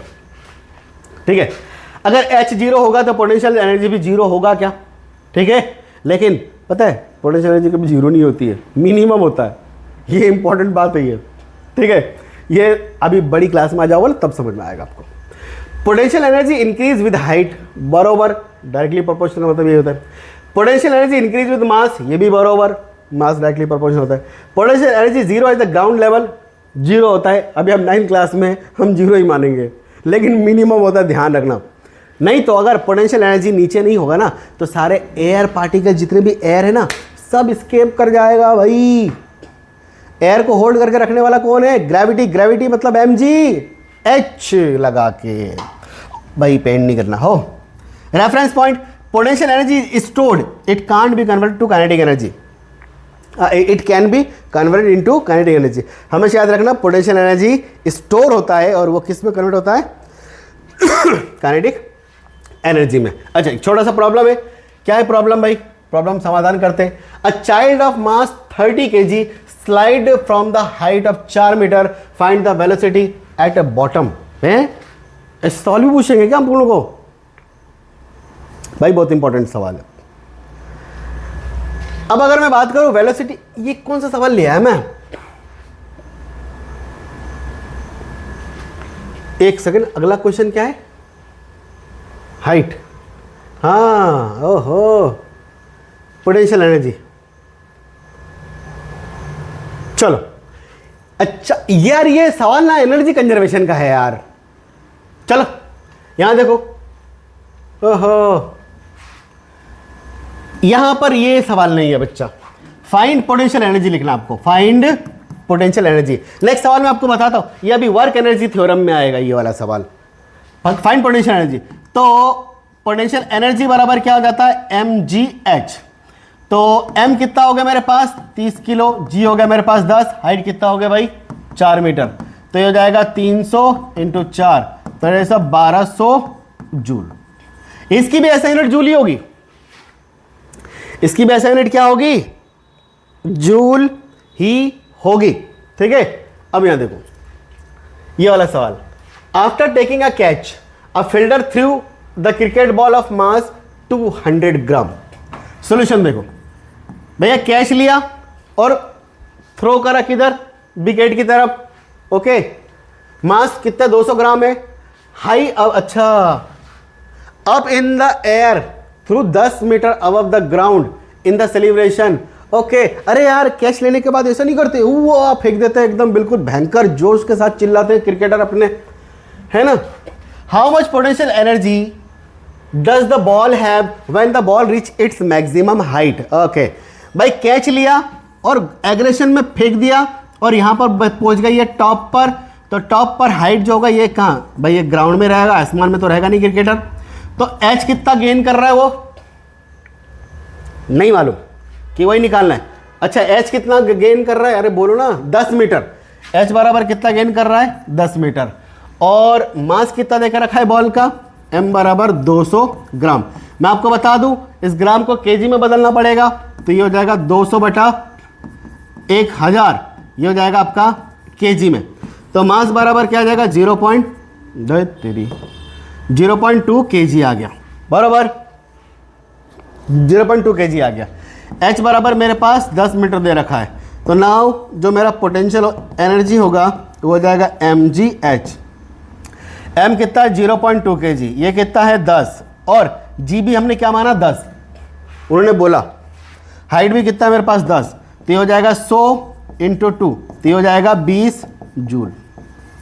कितना हो जाएगा ये? 20 जूल।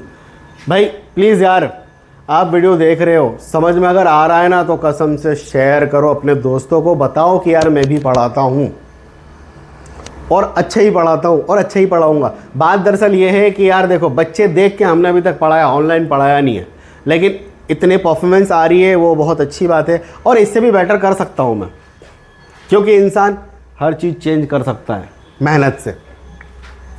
अब यहाँ सवाल देखो, does the potential energy of an object near the surface of earth change if it move with a constant velocity in the horizontal direction, what if the object is gradually raise vertical direction.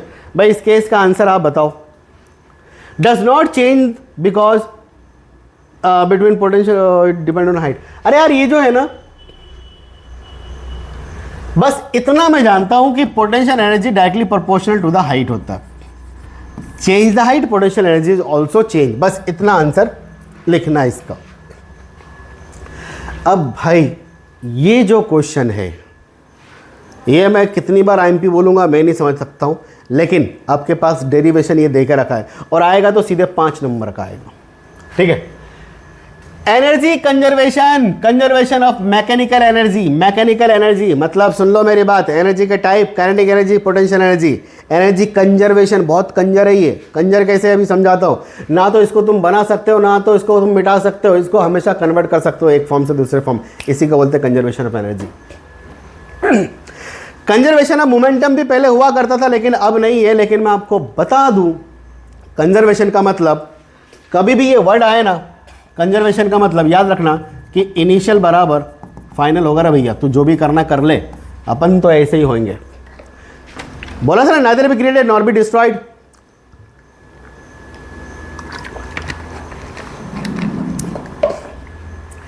इसको बड़े ही ध्यान से आपको देखना पड़ेगा। तो एकदम शुरू करते हैं बच्चा, conservation of mechanical energy. Conservation का मतलब बोला था मैंने, इनिशियल बराबर फाइनल होगा। जितना इनिशियल होगा उतना ही फाइनल होगा। यही होता है कंजर्वेशन का मतलब, क्योंकि ना तो आप एनर्जी को खत्म कर सकते हो, ना उसको बना सकते हो, इसको एक फॉर्म से दूसरे फॉर्म में कन्वर्ट कर सकते हो। तो मैकेनिकल एनर्जी होता है kinetic energy plus potential energy, या फिर इसको आप बोलो मैकेनिकल एनर्जी, या फिर एक बात बोलो, total energy is equal to kinetic energy plus में पोटेंशियल एनर्जी। भाई इनिशियल बराबर फाइनल होता है कि नहीं होता है? तो इनिशियल काइनेटिक एनर्जी या फिर इनिशियल पोटेंशियल एनर्जी, तो मैं बोल दूं टोटल एनर्जी। तो मैं मैकेनिकल एनर्जी की जगह टोटल एनर्जी लिखूंगा। अब ध्यान से देखना, एक ब्लॉक है, ये ए पॉइंट है, ए पॉइंट है, ये बी पॉइंट है और ये सी पॉइंट पे है। ठीक है, ये नीचे से ग्राउंड से हाइट h है और यहां से लेके ब्लॉक को यहां पे जब इसको रिलीज करा, जब रिलीज करा तो इसकी इनिशियल वेलोसिटी 0 होगी और यहां पर ऐसी कुछ ना कुछ वेलोसिटी तो होगी। तो यहां से जब यहां तक आया तो ये ग्राउंड से h डैश हाइट तक बचा, मतलब ये हाइट इतना है। तो ये वाली हाइट कितनी हो जाएगी? तो मैं समझ पा रहा हूं कि ये वाली जो हाइट होगी बच्चा हो जाएगी पूरे h में से, अगर ये वाली घटा दूँ तो ये बच जाएगा, तो h माइनस का h डैश हो गया। तो तुम्हें करना क्या मालूम है? Energy conservation. भाई एट पॉइंट ए, जब आप देखोगे एट पॉइंट ए पे होना चाहिए आपका टोटल एनर्जी जो होगा kinetic energy plus potential energy, initial बराबर फाइनल होना चाहिए, या जो भी आएगा सेम होना चाहिए, कांस्टेंट होना चाहिए।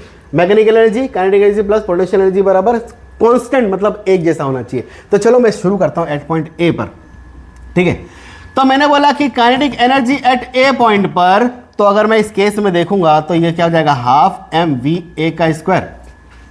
भाई यही बोलूंगा, बट अगर तुम ध्यान से देखोगे, बट वी एट ए बराबर यू है और वो क्या है आपका 0 है क्या? तो kinetic energy at a point बराबर 1/2 एम वी 0 का स्क्वायर। तो kinetic energy at a point बराबर मेरे पास 0 हो जाएगा। भाई एक बात हो गई, ठीक है। अब नाउ अगर मैं पोटेंशियल एनर्जी देखूं, पोटेंशियल एनर्जी एट ए देखूं, तो सुनो, यहां से लेके यहां तक आया, कहां तक आया?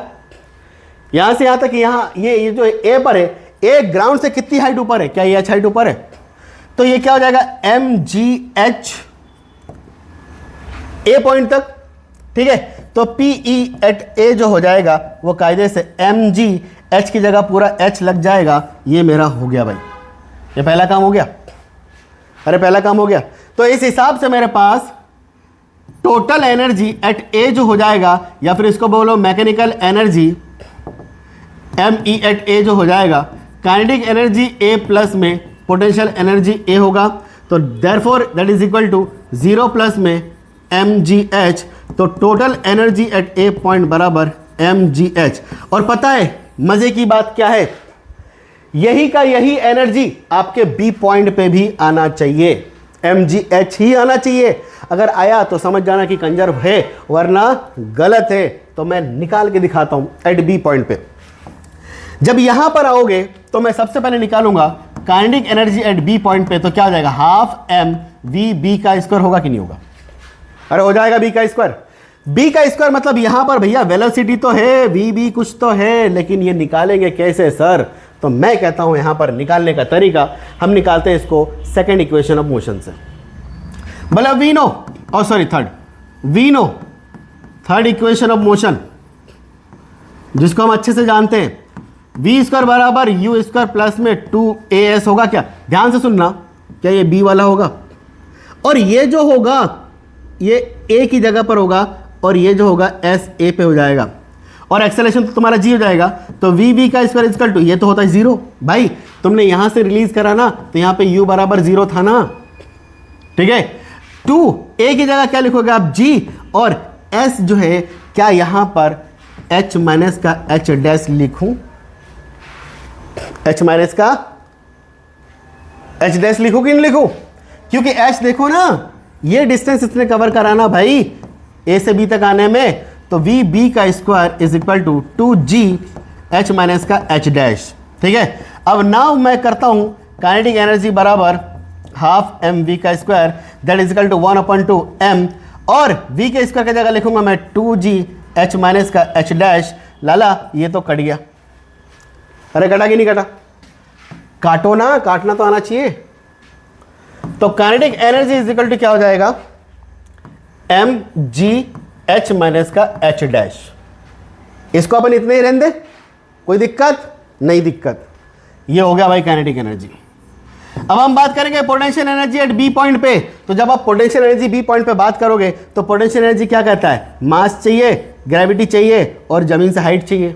और जमीन से हाइट बराबर क्या है, एच डैश है क्या इस केस में? तो ये क्या हो जाएगा, एम जी एच बी तक हो जाएगा, और यहां पर एच बी जो है from ground that is equal to H dash. तो P E at B is equal to M G H dash हो गया। भाई ये बात भी हो गई। अब आपको क्या चाहिए, टोटल एनर्जी। क्या चाहिए भाई? नाउ मैंने बोला कि total energy at B point is equal to kinetic energy at B point plus में potential energy at B point. अरे ठीक है क्या? तो इस हिसाब से क्या हो जाएगा, हाफ, एक मिनट मेरे पास आया एम जी वाला, हाफ नहीं, एम जी एच माइनस का एच डैश प्लस में एम जी एच डैश। क्या आप इस जरा से को मल्टीपल कर सकते हो? एम जी एच माइनस में M G H dash plus में एम जी एच डैश। ओ भैया ये मर गए दोनों, ध्यान से देखो, निपट गए ये। तो यहां पर total energy at B point बराबर एम जी एच। ओली बाबा, ये तो खेला हो गया। या बच्चा बाड़ी। ए पर भी एम जी एच आया, ठीक है, बी पर भी एम जी एच आया। अब क्या सी पर भी एम जी एच ही आएगा? तो मैं सी के लिए इधर आ जाता हूं। आ रहा भैया सी पे। तो जैसे सी पे अगर आप बात करोगे, सी पे जब पहुंचोगे ना, तो ध्यान रखना यहां पे एच बराबर 0 हो गया आपका, ग्राउंड पे आ गए आप। Potential energy 0, but kinetic energy होगी, काइनेटिक एनर्जी होगी। अब काइनेटिक एनर्जी कैसी होगी? अगर मैं सी पॉइंट पे बात करूं तो ये क्या हो जाएगा, eight C. Now at C, तो यहां पर सबसे पहले अगर काइनेटिक एनर्जी निकालूंगा तो क्या हो जाएगा, हाफ एम वी सी का स्क्वायर। लेकिन वी सी का स्क्वायर देखो, तुमने यहां से रिलीज करा, ये पूरा ऑब्जेक्ट यहां से आ गया, ब्लॉक नीचे तक आ गया, इसने डिस्प्लेसमेंट एच हाइट कवर कर लिया, मास तो उसके पास होगा ही होगा। तो मैंने बोला फिर से थर्ड इक्वेशन ऑफ मोशन, ठीक है। तो यहां पर क्या हो जाएगा, वी स्क्वायर सी बराबर यू स्क्वायर प्लस में 2as। यार ये तो इनिशियल था ना मेरे पास, तो वी सी का स्क्वायर बराबर ये हो गया 0 प्लस में 2, ए की जगह लग जाएगा जी, और एस की जगह लग जाएगा क्या, पूरा का पूरा एच। क्यों, एस बराबर एच, क्योंकि पूरा डिस्प्लेसमेंट इसने एच हाइट कवर कर ली, ऊपर से नीचे वाली हो। तो वी सी का स्क्वायर इक्वल टू क्या हो जाएगा मेरा, 2gh आ गया, 2gh आ गया। तो देयरफॉर अगर मैं बात करूं काइनेटिक एनर्जी बराबर, तो क्या होता है, हाफ एम वी का स्क्वायर 1/2 m, वी की जगह हम लिखेंगे 2a, भाई 2gh लिख लिया, ये और ये कट गया, तो काइनेटिक एनर्जी बराबर आ गया तुम्हारा mgh। अरे इतनी बात हो गई। बोले सर पोटेंशियल एनर्जी कहाँ गया, पोटेंशियल एनर्जी कहाँ गया? अब मैंने बोला पोटेंशियल एनर्जी एट सी पे, तो P E at C is equal to M G H C, but H C पे जब आया तो हाइट क्या हो गया मेरा जीरो, तो पी इज इक्वल टू क्या हो जाएगा आपका जीरो। तो therefore total energy at C बराबर kinetic energy at C plus में पोटेंशियल एनर्जी एट सी, तो टी ई सी बराबर ये हो जाएगा एम जी एच प्लस में होगा जीरो, तो total energy at T at C बराबर एम जी एच। अगर आप ध्यान से देखो बच्चा,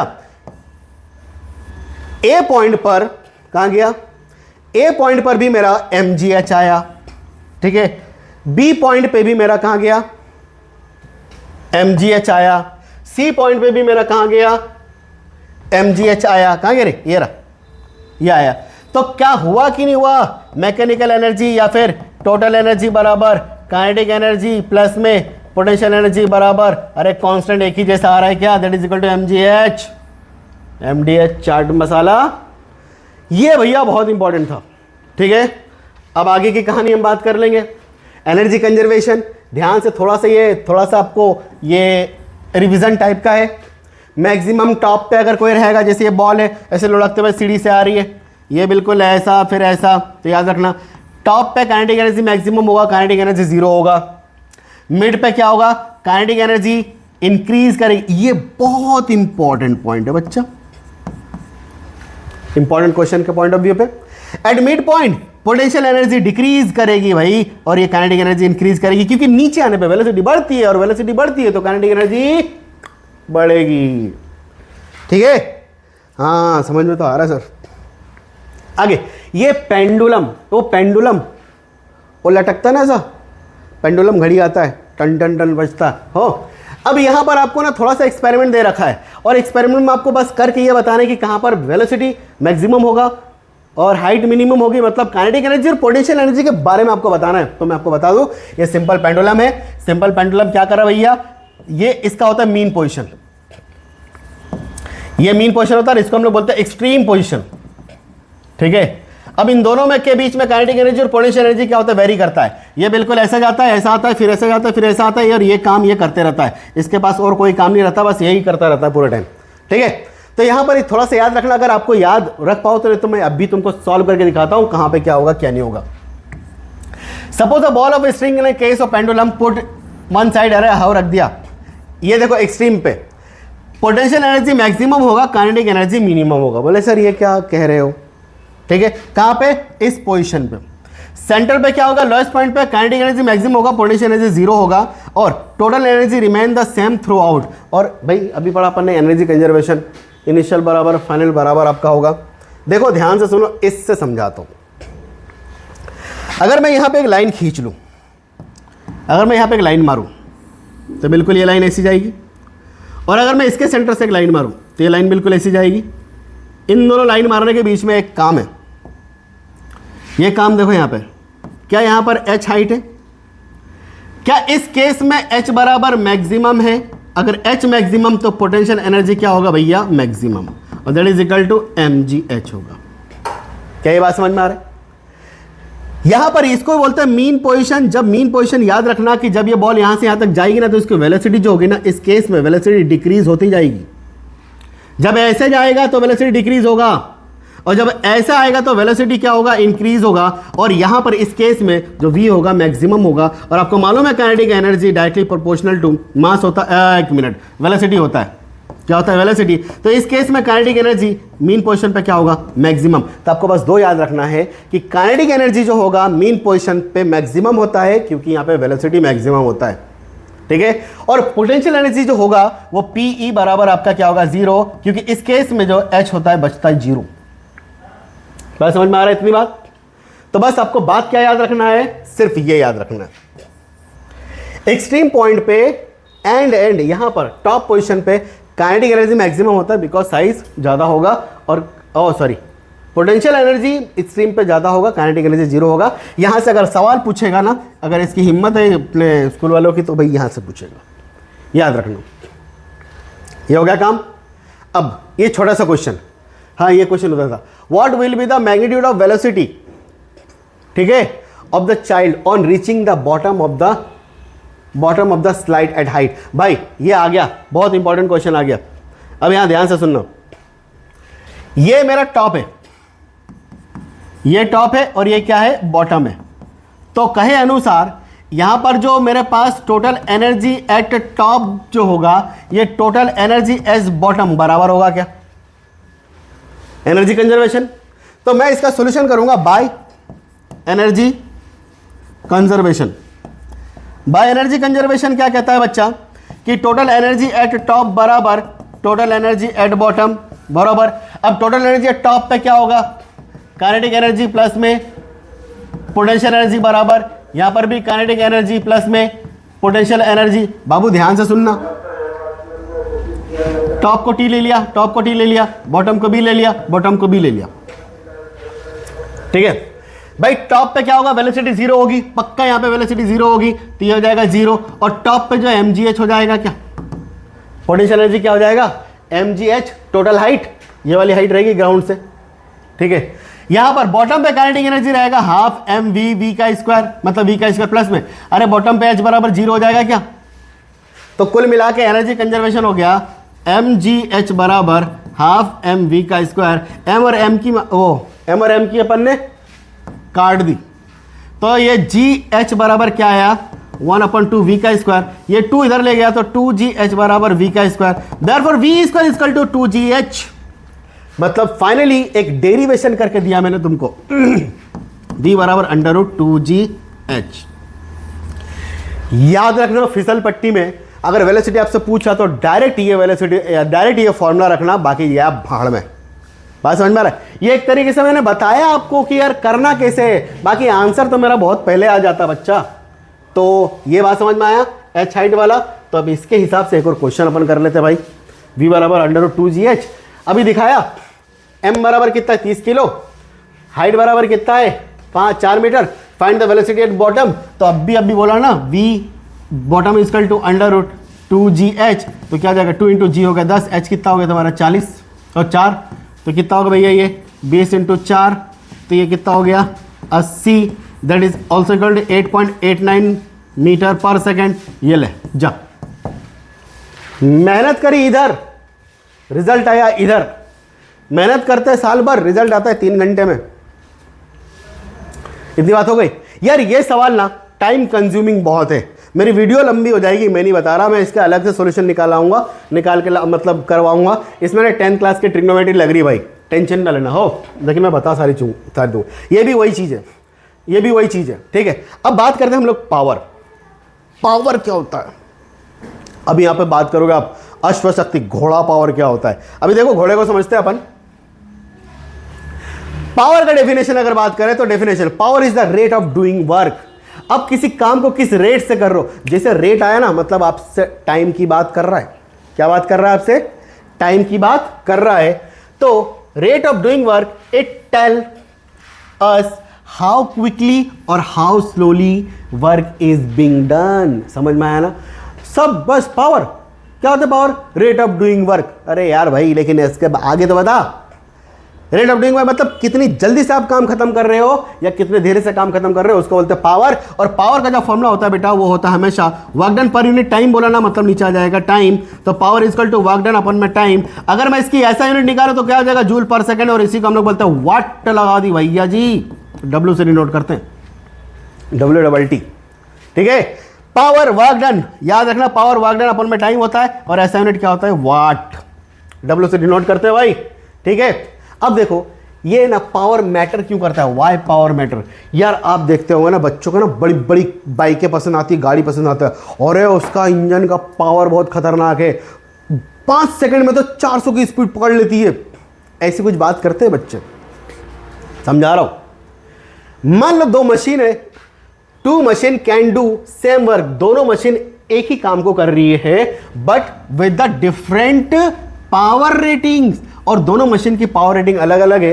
a powerful machine finish faster, भाई जिसका पावर ज़्यादा होगा वो जल्दी। मतलब ये तो ये कहानी हुआ, अपन ने वो हायाबुसा और लूना दोनों को रेस लगा दी, तो ऑब्वियसली हायाबुसा जीतेगी भाई, क्योंकि हायाबुसा के इंजन का पावर ज़्यादा है। और लूना राम प्यारी वो क्या करेगी बेचारी, वो तो धीरे धीरे चलेगी, तो भैया ऐसा कहना चाह रहा हूं, same work plus less time. अगर कोई टाइम कम ले रहा है मतलब इसका सोच लो कि उस इंजन का पावर ज़्यादा है, और अगर कोई टाइम ज़्यादा ले रहा है मतलब उस काम का उसके पावर क्या है, कम है। अरे वैसे भी तो कुछ बच्चे नहीं होते सट से कर देते, IQ पावर ज़्यादा, ठीक है, क्वेश्चन का आंसर निकाल देते। कोई हाँ कर रहे हैं IQ पावर कम, लेकिन किसी का IQ पावर कम और ज़्यादा नहीं होता बच्चा, वो तो बढ़ाना पड़ता है यार, IQ तो बढ़ा लेते हैं। अब कुछ यूनिट की बात करूं, अगर पावर की ऐसा यूनिट तो हमने बात ही कर ली द वॉट, लेकिन वॉट के अलग अलग फॉर्म होते हैं भैया। एक वॉट तो मैं बहुत अच्छे से पावर बराबर W/T। अगर तुमने करा 1 जूल का काम करा 1 सेकंड में तो क्या हो जाएगा 1 joule per second that is equal to 1 watt. ये तो समझ में आ गया, ये एक डेफिनेशन है भाई, 1 जूल है पर सेकंड। अब है ना एक और होता है किलोवाट। किलोवाट मतलब वॉट पावर ज़्यादा भी लगता है ना तो उसको किलो में बात करते हैं। 1 किलोवाट मतलब 1000 वाट यूज फॉर इंजन और अप्लायंस। भाई इंजन और अप्लायंस मतलब इलेक्ट्रिकल अप्लायंसेस जो होता है ना, गीज़र तो हीटर तो बड़े बड़े मशीन्स, तो वहाँ पर हम लोग क्या बात करते हैं भाई, एप्लीकेशन, इन सब में किलोवाट की बात करते हैं। अच्छा हॉर्स पावर, ये घोड़ा शक्ति जो होता है ना, 1 HP बराबर 1 HP बराबर 746 वॉट होता है। बच्चा इसके बारे में खास बताऊं, जो तुम्हारा पंप आता है ना घर में, समरसिबल पंप, या बीच में तुम मोटर चलाते हो ना, मम्मी बोलते हैं ए मोटर चालू कर दे, तो वो वाली मोटर HP लिखा रहता है, 1 HP 2 HP 0.5 HP 1.5 HP 2.5 HP, ये HP horse power use for engine. अरे उसमें भी एक तरह से इंजन मोटर लगी रहती ना, लेकिन मेगावाट ये चलता है भाई ये पावर ग्रिड में। पावर स्टेशन जो होता है ना, बिजली ऑफिस, वहां पर चलता है मेगावाट। तो एक मेगावाट बराबर 10⁶ मतलब कम से कम 10 लाख के बराबर। अरे ठीक है क्या, ये हो गया भाई। अब एक क्वेश्चन है मेरे पास, क्वेश्चन क्या है, अ वेट लिफ्ट। ये क्वेश्चन आप करो 2 सेकंड में अंदर।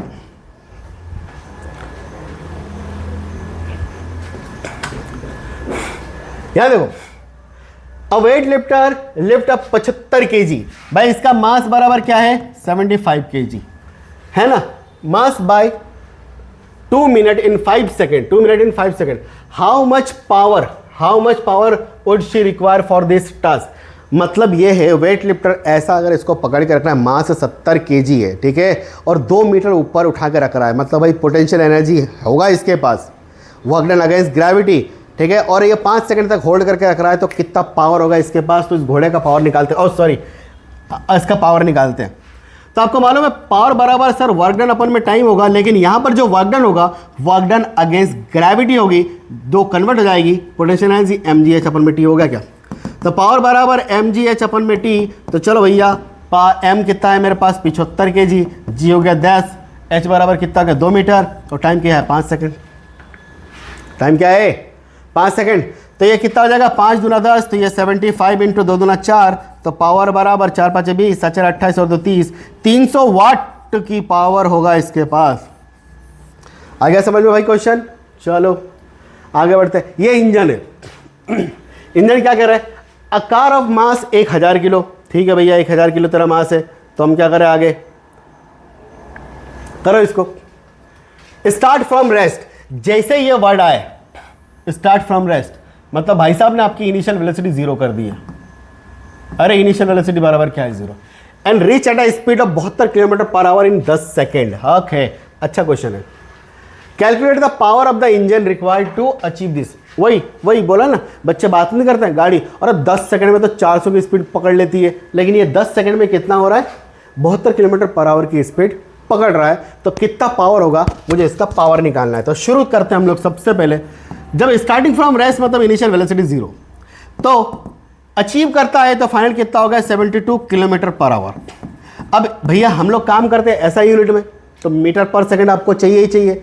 तो मीटर पर सेकंड चाहिए तो क्या करना पड़ेगा, 72 को 5/18 से मल्टीपल कर दो, मीटर पर सेकंड हो जाएगा। मतलब कैसे सर, 1 किलोमीटर बराबर 1000 मीटर, 1 घंटे में 3600 सेकेंड, ये आप जानते हो, फटफट कर लो। 18 कम 18, 18 4 72, तो v बराबर 20 मीटर पर सेकंड, ये आ गया। ठीक है, इनिशियल वेलोसिटी 0 है।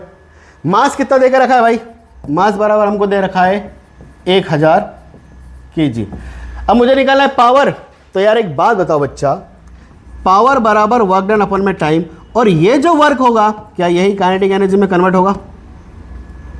क्या ये जो वर्क होगा हमेशा वर्क एनर्जी में कन्वर्ट होता है ना? तो मैं इसको ऐसा लिखूं, P बराबर इसके जगह लिख लिया half mv square, half mv का स्क्वायर, और नीचे क्या हो गया आपका टाइम, ये वर्क डन हो गया क्या? तो P बराबर 1/2, m का जगह लिखूंगा मैं 1000, v की जगह लिखूंगा मैं 20 का स्क्वायर, और नीचे क्या लिख दूंगा मैं टाइम 10 सेकेंड। क्या लिख दूंगा भाई 10 सेकेंड। ये और ये कट गया, ठीक है, ये और ये कट गया, 50 बचा।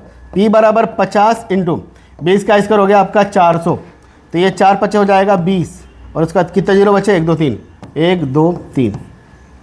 तो P बराबर कम से कम 20,000 वाट का होगा ये इंजन। कितने का होगा ये? लगभग जूल पर सेकंड बोलो या वाट बोलो, ठीक है। अब जो है ना, अब कहानी आती है सिंपल मशीन। सिंपल मशीन जो है ना बेटा, ये वो टूल है जो बड़े से बड़े काम को कम एफर्ट के साथ आपको करके दे देगी, ठीक है। अब जैसे कि एक छोटा सा एग्जांपल बताता हूं। गांव में बाल्टियों से पानी उठाते हैं, तो बाल्टी से पानी उठाने का तरीका एक ये है कि सीधे डायरेक्ट हाथ से उठाते हैं, और एक और कंडीशन है पुली लगा देते हैं, उसमें घर घर करके निकालते हैं। दोनों में बहुत एफर्ट कम हो जाता है। तो ये पूरा कॉन्सेप्ट आपका होने वाला है कि सिंपल मशीन्स का यूज करके हम बड़े से बड़े काम को आसान कैसे कर सकते हैं। तो ये पूरा देखो आप, तो सिंपल मशीन। अच्छा, एक और मैं इसकी ना एक अलग से सेपरेट वीडियो लेकर आऊंगा, क्योंकि इसमें ना बहुत सारे इंपॉर्टेंट कॉन्सेप्ट्स हैं, और ये समझने वाली बात है। नया चैप्टर ऐड हुआ है भाई, नया टॉपिक ऐड हुआ है, तो आपको तो ये करना पड़ेगा। तो अभी मैं ये कहना चाह रहा हूँ बच्चा, अगर आपको वीडियो अच्छी लगी है ना, तो प्लीज़ लाइक करो, सब्सक्राइब करो, उसमें कूद मरो, कुछ भी करो, मेरे को थोड़ा सा फेमस करो यार बच्चा यार, ठीक है। चलिए, थैंक यू बच्चा।